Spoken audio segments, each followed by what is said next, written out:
En la mesa nos acompañan Fernando Serrano Migallón,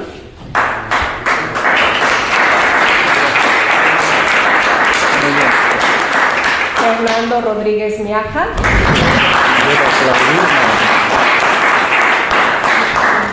y José María Espinaza Villar. Y estoy aquí en representación de Ernesto Casanova Caloto, presidente del Ateneo, que desgraciadamente no nos pudo acompañar el día de hoy, ya que tuvo que asistir a la despedida del embajador de España y me pidió que leyera el siguiente texto que dejó escrito.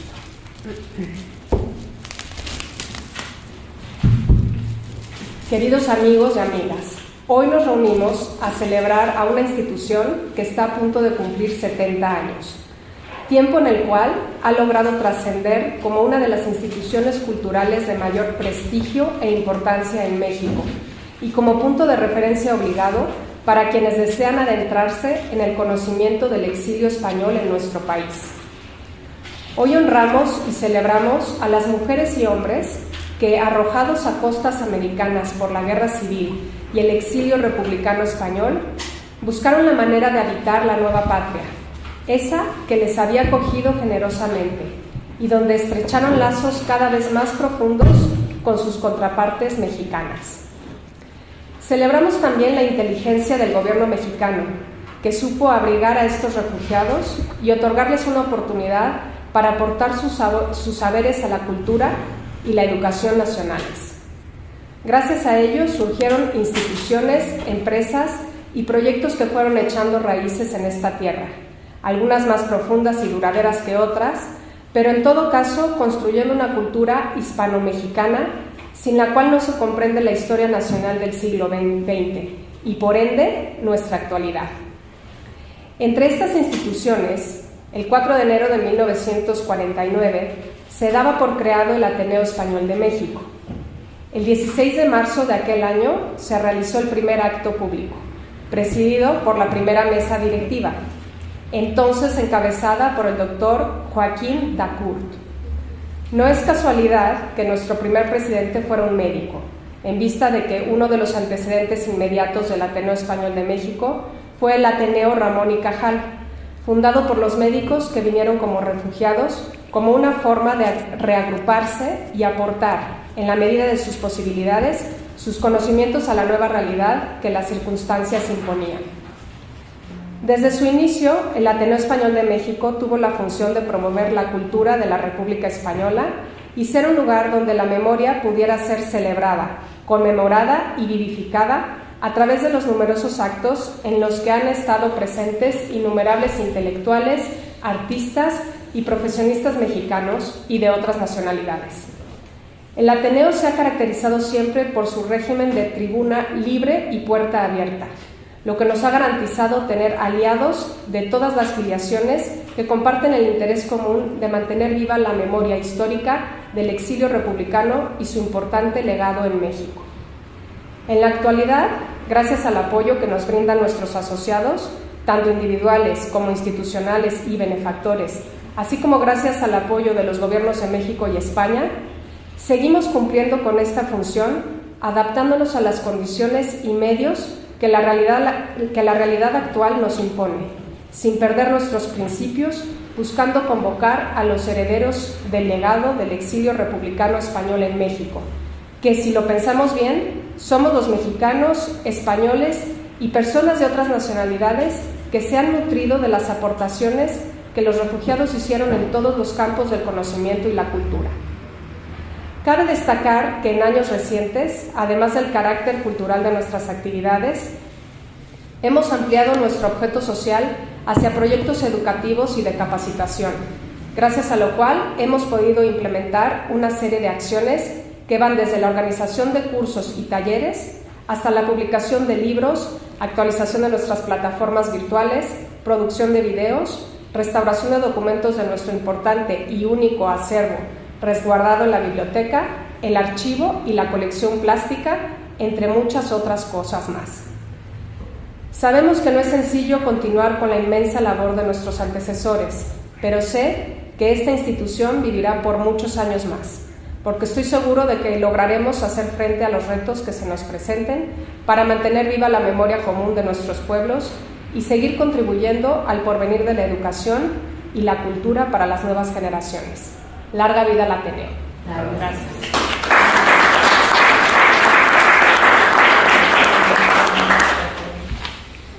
Y bueno, ahora sí le doy paso a José María Espinaza. Él nació el 15 de octubre de 1957 en la Ciudad de México. Es poeta, ensayista y crítico literario, además de profesor, periodista y editor. Realizó estudios de cine y literatura en la UNAM. Ha colaborado o dirigido numerosos medios impresos como Nueva Época, Tierra Adentro, Casa del Tiempo, La Jornada Semanal, Nitrato de Plata, el suplemento Ovaciones en la Cultura, entre otros. Es director de Ediciones Sin Nombre, además de haber sido coordinador de producción editorial en el Colegio de México. En 1995 ingresó al Sistema Nacional de Creadores de Arte del Fondo Nacional para la Cultura y las Artes. Actualmente es director del Museo de la Ciudad de México. Adelante. Gracias. Cuando pensaba y tomaba notas para la mesa redonda del día de hoy, yo tenía un texto preparado que va a ser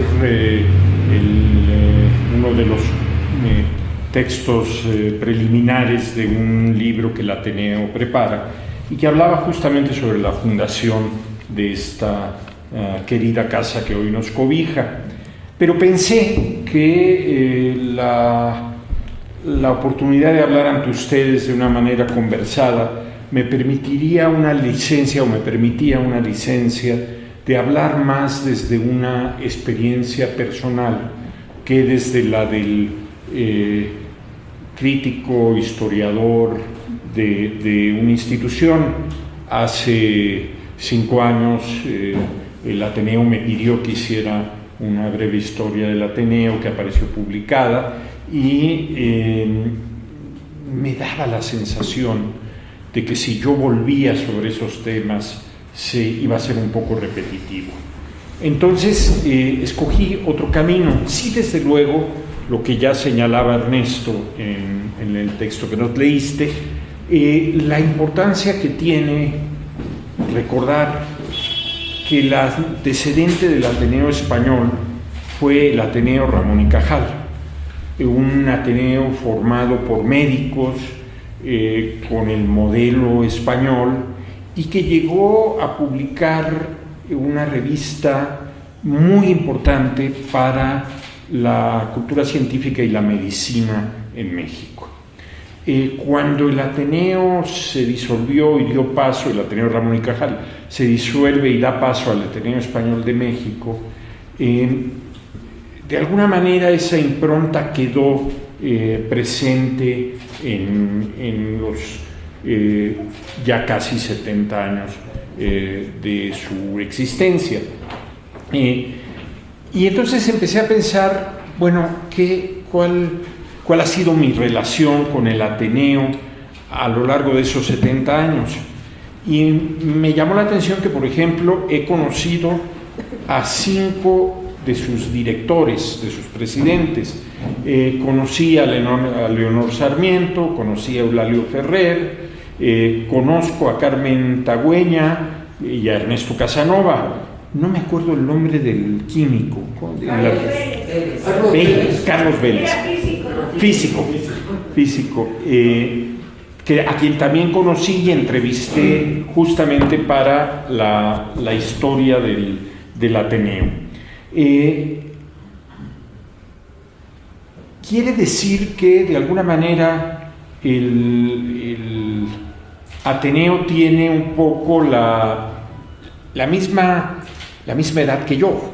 Sí, yo tengo 61, pero digamos que he acompañado esa historia y cuando me invitaron a escribir la historia, una de las cosas que me ilusionó mucho fue que la primera vez que vine a la biblioteca a consultar la mina de información que es el fichero de socios, ¿sí? Una de las primeras fichas que me encontré fue la de mi abuelo. Entonces me creó mucha ilusión. Mi abuelo era médico y supongo que había estado cercano al Ateneo Ramón y Cajal y que después, naturalmente, se vinculó con el Ateneo Español. Y también recordaba pláticas de mi padre sobre conferencias, mesas redondas, lecturas en el Ateneo Español de Morelos, el de la sede histórica, unas cuadras más hacia el centro. En ese Ateneo, en 1975, un grupo de estudiantes de Luis Vives organizamos una lectura dramatizada de Donde habita el olvido de Luis Cernuda, y fue la primera vez que aparecí en un escenario, y el año siguiente organizamos un ciclo de conferencias donde participaron nuestros papás o amigos de nuestros papás. Dio una conferencia Tomás Segovia, dio una conferencia Juan García Ponce, dio una conferencia Juan Espinaza, mi padre, y dio una conferencia el historiador mexicano Eduardo Blanquel. Gustavo Blanquel era compañero nuestro en el Vives y a través de él invitamos al maestro Blanquel a hablar en el Ateneo.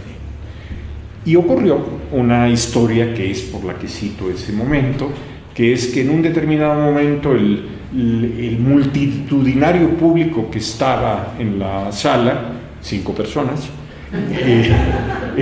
yo me volteé y le dije a Francisco Segovia: ¿quién carajos trae un reloj que suena tanto? Y el maestro Blanquel se interrumpió y me dijo: es mi marcapasos. No suena. En esa época sí, porque era 75, que todavía no estaban tan sofisticados como ahora. Era muy primitivo. Sí, sonaba como si fuera el reloj de la casa Usher. Se oía tremenda. Ese Ateneo, el de 85, el de Morelos, era casi un edificio de película de terror, ¿no? Con su escalera, que uno llegaba incluso a los 18 años jadeando hasta el piso de arriba. Las cortinas tenían polvo traído de España, de la República. Y yo lo recuerdo realmente entrañable. Y cuando en el 85 el temblor lo dejó inutilizable, se sentía como una pérdida, se sintió como una pérdida, y en un determinado momento me di cuenta, escribiendo la historia, puso en riesgo la sobrevivencia del Ateneo, porque se tenían pocos recursos, la transición en España ya llevaba casi 10 años, no había la necesidad, aparentemente, de esa institución. Y el Ateneo se reinventó cuando se pasó a Isabel la Católica, en una casa que, según parece, es donde nació Daniel Cosío Villegas, un protagonista de nuestra historia cultural, social y política, que además tiene una parte muy importante en la recepción del exilio en México, tanto en el Fondo de Cultura Económica como en la Casa de España, el Colegio de México. En ese edificio, digamos que naturalmente ocurrían eventos como este en que estamos hoy, que se cumplía un aniversario.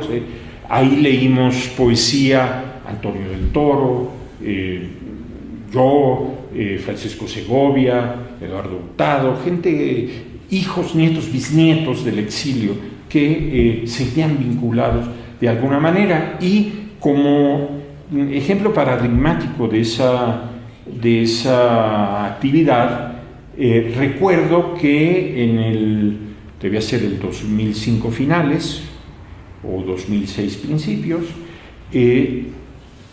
Pablo Gómez, precandidato a la jefatura de gobierno, presentó su programa cultural, que hizo Eduardo Vázquez Martín, el actual secretario de Cultura del DF, por unos cuantos meses más. Fue un acto muy emotivo, entre otras cosas, por una circunstancia de precariedad. No se había apagado la luz. Entonces no había luz. El acto había sido citado a las 4. Se fue alargando y terminamos con luz de velas. Fue maravilloso. Pablo Gómez no fue candidato y el candidato fue Marcelo Ebrard. Y, bueno, ya conocemos la historia siguiente, pero el hecho me parece importante. Entrado el siglo XXI, se traslada a esta sede y encuentra lo que me parece una estabilidad y una fortaleza, donde, aunque los problemas de financiamiento son recurrentes, ya no parece que esté en riesgo, ¿sí? Ya es una institución sólida, de referencia, que cada vez es más conocida fuera del circuito del exilio, lo cual es muy importante, y que tiene, junto al Colegio Madrid y al Instituto Luis Vives, el ser las 3 instituciones creadas por el exilio. La Casa de España fue creada por mexicanos, el Colegio de México, digamos, más importante que estas 3, es una institución creada por mexicanos, que todavía sobrevive. Y en este lugar, yo las referencias tutelares, que de eso hablo en el prólogo al libro que próximamente aparecerá, eran 2. Antonio Machado, por el retrato que sigue presidiendo este Ateneo y que presidía desde la sede de Morelos, y León Felipe, que estaba por todos lados. La presencia de León Felipe, uno movía la del cortinaje de Morelos y aparecía el fantasma de León Felipe por ahí recitando algún poema. Y que ahora, por ejemplo, en la iconografía de la colección pictórica del Ateneo Espléndida, hay por lo menos 10 retratos de León Felipe. Es una cosa curiosa, ¿no? Entonces, esta pequeña mezcla de anecdotario de personas y lugares me lleva a pensar que lo que tenemos que hacer ahora, celebrando estos aniversarios y recordando su fundación, es qué va a ser el Ateneo a futuro.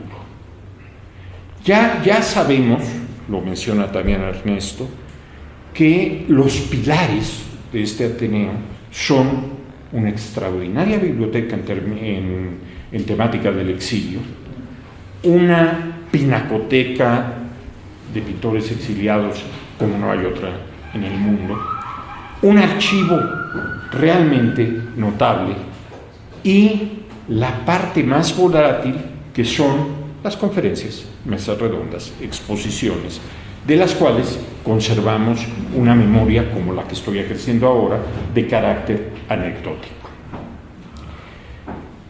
Y eso se ha ido manifestando, por ejemplo, en una extraordinaria colección de publicaciones en Recordar el Olvido, la colección que empezó hace 5 años y que tiene ya más de 12 títulos, y donde el más reciente, que fue presentado hace unos días, fue la reedición de facsimilar de la librería de Arana de Otaola. Es una colección, lo dije aquí hace un par de semanas, una colección que surgió un poco a trancas y barrancas y sumando voluntades e ideas, y no se le nota. Parece una colección pensada durante años y planeada con mucho tino.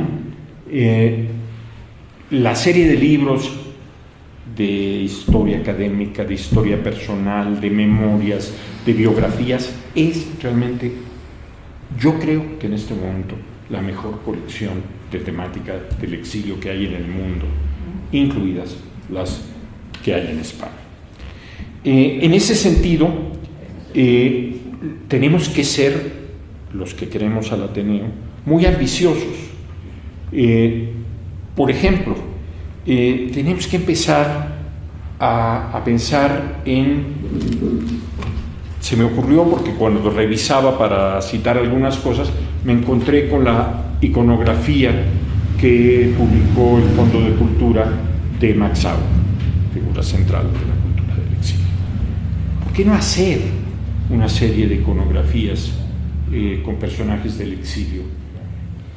Puede ser en colaboración con el fondo o puede ser sola, porque creo que tendrían un éxito. Las iconografías son álbumes que apelan a una emoción distinta de la del propio texto. Alguna vez con Javier García Diego en el Colegio de México hicimos un ejemplar de la revista de la Residencia de Estudiantes conmemorando, no me acuerdo si el natalicio de Salazar, el musicólogo, o había algún motivo por el cual se hizo un ejemplar que se reprodujo, el facsimilar de la que se había hecho en el Ateneo unas décadas antes. Y entonces pensamos en revivir una revista del Ateneo. Y el modelo, y con esto quiero acabar, el modelo debería ser, y yo sé que es ambicioso y delirante, pero no hay por qué refrenarse, debería ser la Residencia de Estudiantes de Madrid. El éxito que ha tenido la moderna Residencia de Estudiantes es extraordinario, ¿sí? Se ha vuelto un lugar de referencia para la cultura mundial con su archivo, sus salas de exposición y de conferencias, su residencia física, el hotel para escritores, artistas que es, y la leyenda que viene detrás. Si cuando estuve en la residencia emocionaba pensar que por esos lugares había caminado Juan Ramón Jiménez, Buñuel, Dalí, Lorca, aquí caminaron de ese tamaño algunos artistas y personajes. Yo agradezco enormemente al Ateneo que me tenga ya inventariado en sus mesas redondas, porque eso me da la oportunidad, además, no solo de que ustedes me tengan que oír hacer mi autobiografía, sino compartir la mesa con amigos a los que admiro mucho y quiero mucho. Muchísimas gracias.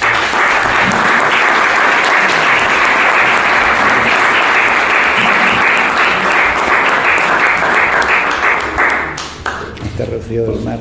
Muchas gracias, José María. Y ahora le doy la palabra a Fernando Serrano Migallón. Fernando nació en la Ciudad de México el 26 de junio de 1945. Cursó las carreras de Derecho y Economía en la UNAM. Obtuvo el certificado de estudios superiores en el Instituto Internacional de Administración Pública de París, Francia, y es doctor en Historia también por la UNAM. Es un reconocido especialista en Derechos Humanos y Constitucionales, y actualmente es miembro del patronato del Ateneo Español de México. Adelante. Muchas gracias, muy buenas tardes. Yo también te aplaudo. Muchas gracias. Haces mal. Bueno, antes que nada, siempre es una obligación, y esto es una muy agradable obligación, darle gracias al Ateneo por la invitación. Siempre es un placer venir a esta casa, venir a estas paredes que guardan el espíritu, la conciencia de aquel Ateneo, y a hablar de una institución tan querida para todos nosotros como fue, como es y como esperamos que siga siendo el Ateneo. Yo voy a hacer 2 o 3 consideraciones. ¿Por qué el Ateneo? ¿Por qué los españoles de 1949 pensaron en que había que hacer un Ateneo? El 14 de abril de 1931 se proclama la República, y en España el 60% de los españoles eran analfabetos. Era un 42%, más o menos 42-43% los que estaban alfabetizados. En 5 años la República no pudo cambiar fundamentalmente o drásticamente esos números. Evidentemente el porcentaje del año 36 seguía siendo el mismo, pero sí cambió la conciencia. Hasta la República la cultura no era un valor nacional, y a partir de la República la cultura y la educación se convirtieron en un valor nacional, en un valor de la sociedad española. Luego supimos lo que pasó. El 1 de abril de 1939 es el famoso parte del generalísimo Franco diciendo que el ejército rojo está desarmado y huido. En ese momento se producen 2 telegramas del general Cárdenas, uno a Luis y Rodríguez a Francia, diciéndole hágale saber al gobierno francés que desde este momento todos los españoles que estén en territorio francés están protegidos por el pabellón mexicano, y otro a Isidro Fabela diciéndole haga usted todos los trámites que se pueda ante los organismos internacionales para facilitar la llegada de los españoles a México. Y entonces se produce el exilio que es quizá uno de los fenómenos globales más profundos que puede suceder a un ser humano, que puede padecer un ser humano, porque afecta todo su entorno, afecta sus relaciones familiares, sus relaciones políticas, sus relaciones sociales, sus relaciones culturales, todo se cambia. Lo plasma extraordinariamente María Zambrano, cuando siguiendo a su maestro Ortega, dice que si yo soy yo y mis circunstancias, y me cambian mis circunstancias, yo dejo de ser yo. Y es lo que pasa con el exilio.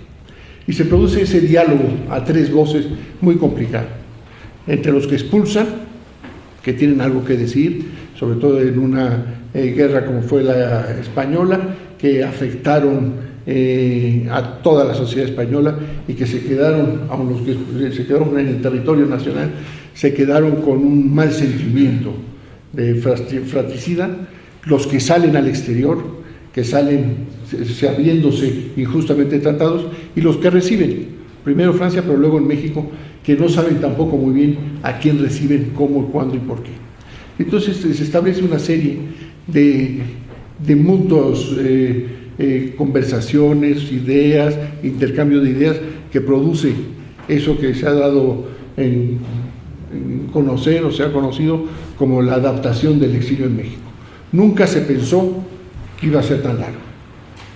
Arturo Azuela, un profesor de la universidad, en un homenaje en el año 89 al exilio, decía que los españoles llegaron a México dispuestos a todo menos a quedarse, y que en realidad fue lo que hicieron.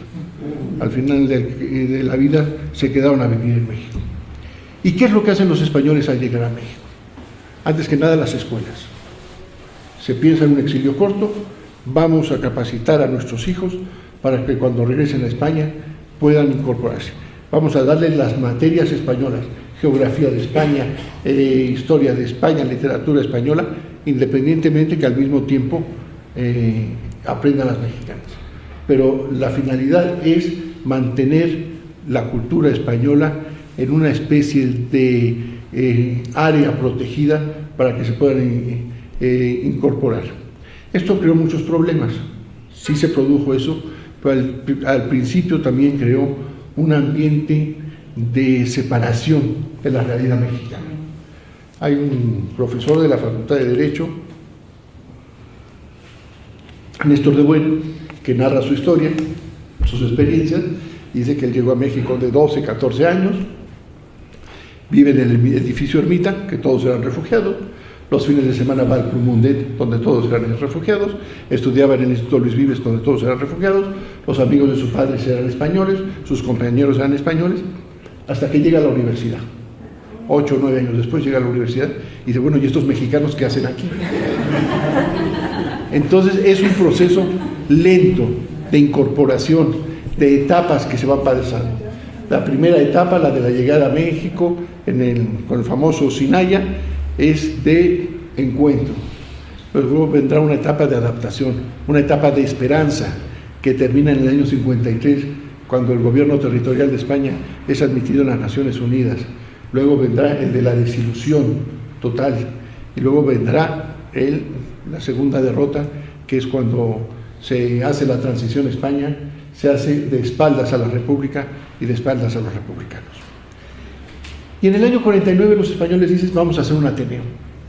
Ya hay, como se ha dicho aquí ya 2 veces, el Ateneo Ramón y Cajal, pero aparte tienen el antecedente, la experiencia del Ateneo de Madrid. Y en la ceremonia inaugural a la que asiste Reyes, su frase es: ojalá y este Ateneo sea para ustedes tan productivo y generoso como fue el de Madrid para mí. O sea, ya es una idea de lo que hay que proteger y de lo que hay que mantener.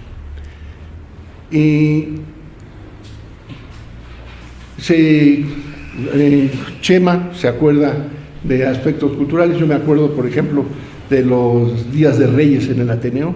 Se celebraban los días de Reyes, desde luego no Santa Claus, sino los días de Reyes.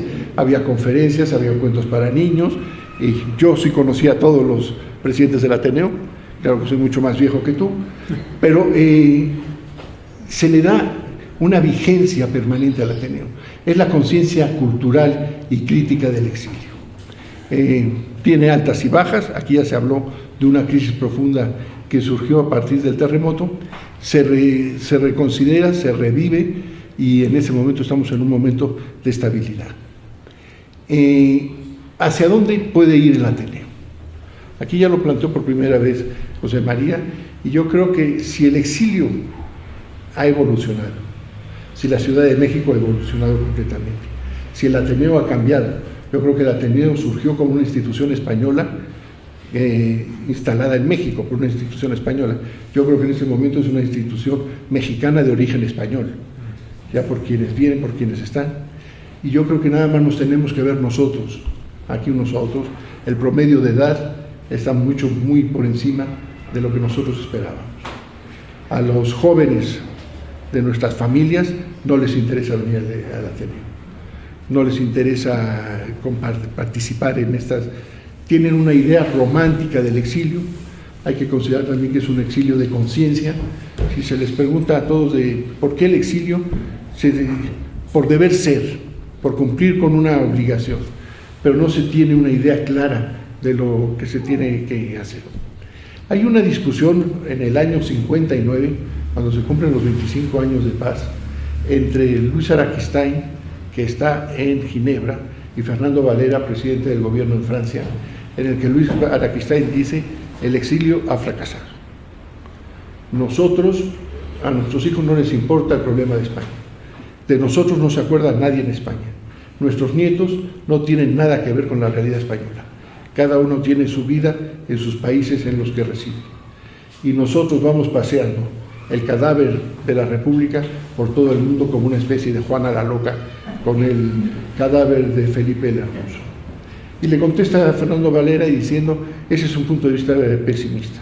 Yo estoy seguro que los españoles dentro de 10, 20, 30, 50 años sabrán que ha habido un grupo de españoles que mantuvieron en pie las instituciones democráticas, republicanas y de libertad, pensando, quizá no en restaurarlas, pero de que ellos en el futuro se sientan orgullosos de lo que ellos hicieron por la historia y por la realidad democrática de España.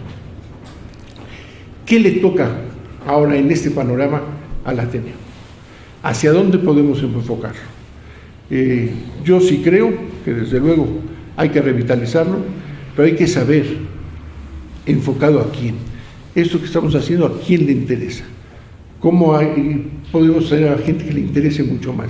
No es solamente el público, es mucho más, es ese mantenimiento de una cultura republicana y liberal, que yo creo que fue lo más importante que dejó el exilio en México. Cuando dicen, bueno, el exilio sí, un aspecto cultural, académico, en la universidad fue entre el 8 y el 10% de los profesores que ingresaron de origen español al llegar al exilio. En el Instituto Politécnico Nacional fue el 8%, en facultades específicas como filosofía o derecho fue del 20%, pero se creó una especie, primero, de cambio de la imagen del español. El español que se conocía en México hasta la llegada de los refugiados era un español distinto, que se dedicaba a otras actividades, a lo mejor muy sanas y muy santas y muy productivas económicamente, pero eran distintas. y al mismo tiempo transmitieron una moral y una ética laica a la que no se estaba acostumbrada en México. En México la moral estaba en manos de la Iglesia, y hablar de una moral y de una ética quizá más dura, más rígida que la religiosa, pero con unos valores que no tienen que apelar a un ser superior, sino a la conciencia de cada uno. Yo creo que eso quizás fueron los dos de los tres hechos más importantes.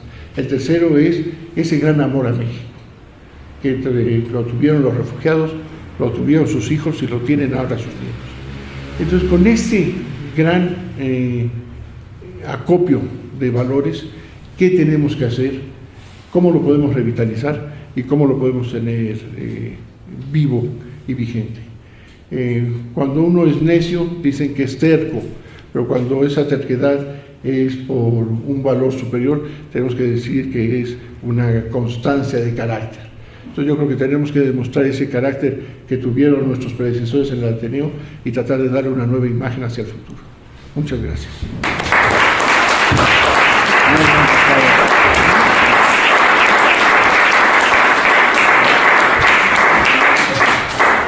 Muchas gracias, Fernando. Y por último le doy la palabra a Fernando Rodríguez Miaja.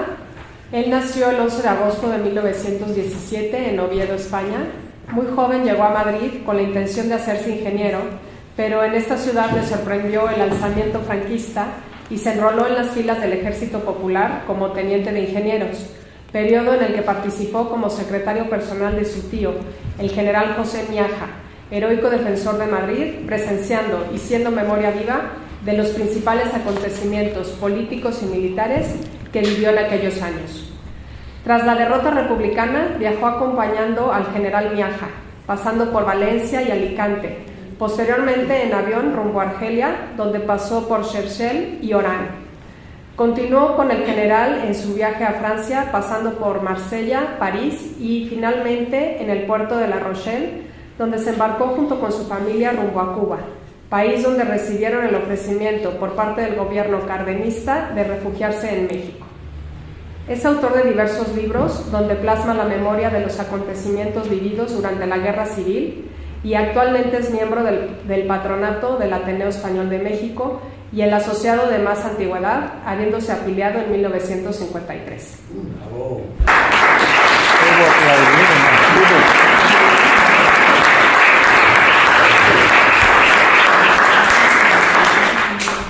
Bueno, pues yo me encuentro ahora ante un dilema, porque después de estas brillantes intervenciones, brillantes y doctas, pues han dicho todo lo que yo tenía que decir y mucho más. Pero eso al mismo tiempo me da una satisfacción, porque me da la oportunidad de ser muchísimo más breve de lo que me había propuesto. De manera que ustedes me lo deben de agradecer. En primer lugar, yo soy de los muy pocos sobrevivientes de la Guerra de España y de los que participamos activamente además en la Guerra de España. Soy lo que yo llamo embotellados de origen. Todos los que están aquí, y me parece que todos nacieron ya después de terminada la guerra, y yo, tú no, pero tú. Entonces, yo soy de los que llegamos aquí, no digo que maduros, pero sí creo yo he vivido ya 4 generaciones de 25 años cada una, y yo ya llegué empezando la segunda generación. Entonces, me voy a limitar a hacer de una manera muy breve una exposición de lo que significó para los que llegamos aquí el Ateneo Español de México, lo que significa hoy todavía el Ateneo Español de México, y sobre todo lo que sentimos los que hicimos la guerra y la perdimos en los campos de batalla, que para nosotros fue muy serio y muy grave. Entonces, quiero decir en primer lugar que mis merecimientos son únicamente la edad, y eso para mí no es ningún merecimiento porque es simplemente un acontecimiento genético y biológico, pero eso está al alcance de cualquiera que se cuide como me cuide yo. Yo me cuide poco, ¿eh?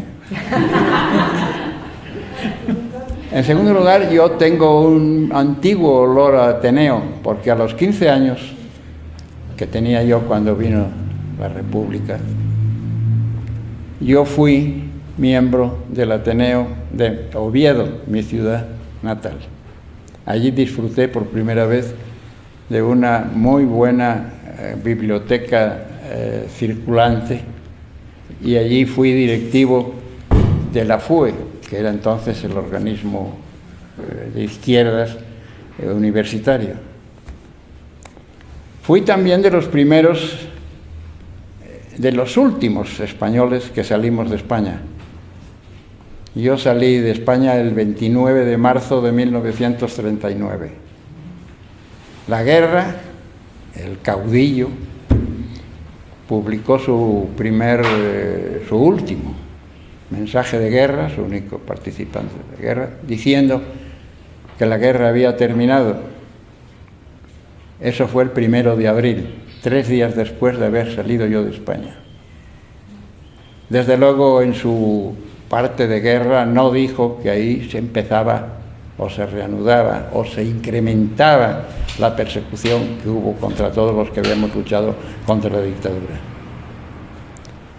También fui de los primeros refugiados que empezamos a llegar aquí. Yo llegué a Veracruz el 24 de mayo del mismo año 39 y a la Ciudad de México el 25, o sea, al día siguiente. Soy, por lo tanto, de los muy pocos que podemos recordar, por haberlo vivido, lo que fue para nosotros la Guerra de España. Cuando llegamos a México, empezamos a llegar paulatinamente los refugiados, hasta llegar los que llegamos al final, que parece que fueron 25 o 30.000. En esos momentos nos reuníamos en el Centro Republicano Español, que estaba en la calle Valderas. Allí fomentábamos o incrementábamos nuestras relaciones con los compañeros de lucha que habían estado en la zona central de donde yo provenía, y conocimos e hicimos una gran amistad, claro, con los que provenían de Cataluña, porque Cataluña fue la única parte, la única región de España al final de la guerra que tenía frontera por tierra, de manera que no éramos compañeros de ideología y de lucha, pero no habíamos participado conjuntamente y nos conocíamos pocos. Entonces, como ya se dijo aquí, habiendo sido fundador, dijéramos, de alguna manera, el Ateneo Santiago Ramón y Cajal, los médicos, que según se dice, llegaron aquí alrededor de 500 emigrantes a México, juntos con otros intelectuales republicanos, empezaron a pensar en la formación de un Ateneo al modo de los Ateneos españoles que hubo hasta que estalló la guerra. Entonces nos reuníamos, digo, todas las noches en el local del Centro Republicano Español. Allí hablábamos de todo, maldecíamos a todo el mundo que nos había echado de España. Y allí surgió la idea de formar el Ateneo. Años después se formó el Ateneo, efectivamente, y su primer presidente fue un gran amigo mío y un gran cirujano y un gran demócrata, el doctor Joaquín Darcourt. Yo tuve el honor de participar en una directiva del Ateneo con él. A él le siguió otro eminente médico, el doctor José Pucci, que fue rector de la Universidad de Valencia. Y a partir de ahí siguieron una serie más que, como dijo mi tocayo, yo también los conocía a todos ellos. Esa es la primera historia del Ateneo. No la primera historia, el principio de la historia del Ateneo. El primer domicilio, efectivamente, fue en un caserón viejo en la avenida Morelos, con una escalera no solamente de madera, sino crujiente por el peso de los años, que daba miedo subir o bajar al piso de arriba por si se nos caía encima o debajo. Entonces allí se celebraban, pues claro, como también dijiste tú, pues toda clase de actos de cultura. Ahí había conferencias, mesas redondas, exposiciones, de todo, a las cuales asistían una cantidad enorme de refugiados, no solamente intelectuales, sino de toda clase, y también muchos amigos mexicanos. Ese fue el principio de nuestra estancia en México, gracias a una persona que no podemos olvidar ni olvidaremos nunca, que fue el general Lázaro Cárdenas.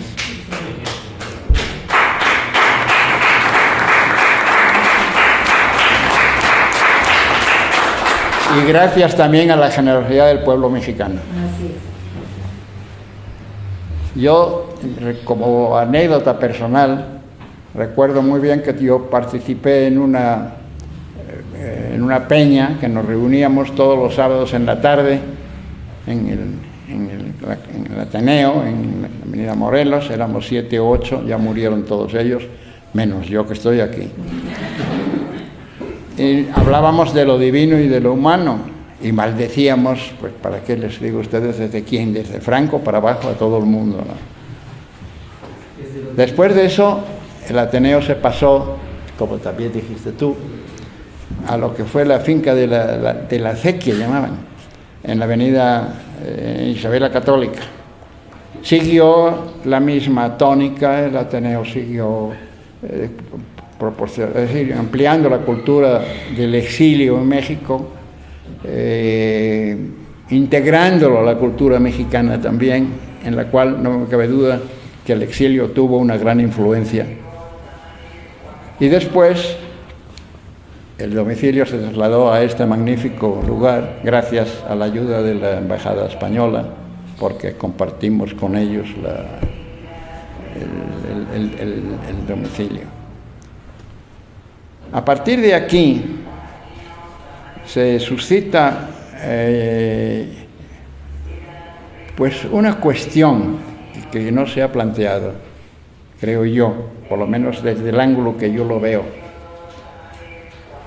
El Ateneo hoy es de los descendientes, porque repito, no sé cuántos somos, pero me parece que seremos, no sé, 3 o 4 o 6 que hayan nacido todavía en la guerra. Bueno, que hayan nacido hay más, pero que llegaron aquí de 8 o 10 años. Y otra vez te vuelvo a decir a ti que llegaste siendo una niña muy chica, ¿no? Muy guapa como ahora, pero muy chica.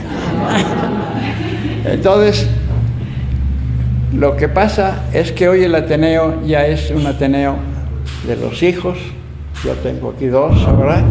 De los nietos, tengo allá atrás una. Bisnietos que no están aquí.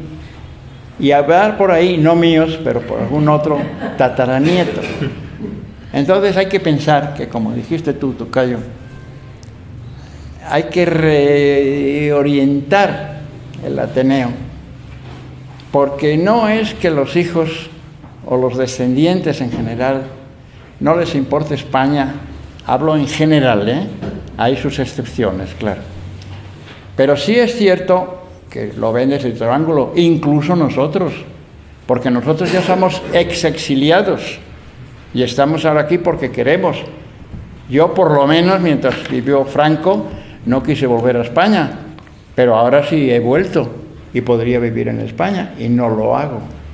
Entonces todos hemos cambiado la mentalidad, la hemos adoptado. Hemos agradecido a este país que nos ha recibido, nos hemos incorporado a él. Yo voy a cumplir 80 años en México. Entonces la situación es otra. Yo he oído a algunos exiliados preguntarse si tiene caso que el Ateneo siga. Tú tocaste tangencialmente el problema, pero ese creo yo que es un problema. Yo creo que el Ateneo sí tiene una razón muy seria para seguir existiendo. Y lo tiene porque para nosotros, para todos, los que llegamos primero y los que nacisteis después, pero vivisteis la vida del Ateneo, esto es muy importante, aunque tenga otro cariz distinto, aunque tenga otras finalidades, pero siempre será un ancla de defensa de la democracia en España, como es de la democracia en México, en lo que también participamos. De manera que creo que eso es motivo más que suficiente para que el Ateneo persista. Yo creo que hay una razón muy poderosa que es esta. Esto es lo que nos queda. El Ateneo ha sido un elemento muy importante de transfusión de la cultura española, de la cultura democrática, porque casi toda la cultura española en aquellos tiempos, por lo menos, era democrática, a México. Yo creo, por lo tanto, que vale la pena que eso lo conservemos. Para eso hay que tener cariño y entusiasmo al Ateneo. Yo creo que eso sí lo hay. Aquí hay no muchas personas, pero hay unas personas que sí son una muestra de que nos interesa todavía el Ateneo. Entonces pienso que debemos de luchar para mantenerlo. Yo creo que debemos de ayudar todos para que el Ateneo siga vivo. Y muchas gracias.